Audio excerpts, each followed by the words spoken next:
What's the deal with the 2025 plan and what is it? I'm not American, so I'm guessing that's why I'm having trouble understanding, but I keep seeing posts like this without much more context than that, referring to this mysterious 2025 plan. Can someone please explain to me what is happening?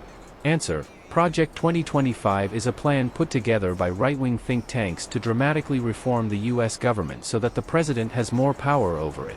It really boils down to the right wing believing that rather than government serving the people and being managed by the president, the government should serve the president, and since the president was elected by the people, it will therefore be serving the people.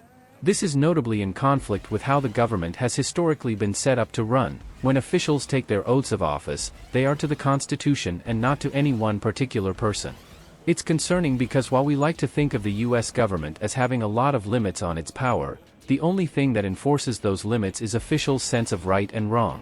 For example, we give the government a lot of power to go after criminals because we want to fight crime. All well and good, but there is nothing in the law that says the government can't use that power to harass an innocent person. How would you define that? They don't, however, because that's not how we do things. We've done a really good job over time of putting the quality of people in positions of power who will not overstep the moral bounds of their authority even if the legal bounds would allow them to go further, and that's to our credit. But a side effect of that is that it has suckered us into thinking that we can give the executive branch more power without more checks because they'll use it responsibly. But what if the president isn't interested in using their power responsibly?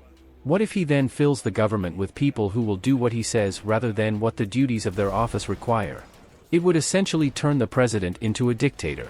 There is no legal prohibition against the president ordering the attorney general to launch an investigation against someone to make their life miserable. Notably, while some on the right have accused, without evidence, the Biden administration of doing this to Trump, their argument is that it is an abuse of power rather than that it is illegal, because they both know it's not illegal and want to keep it that way.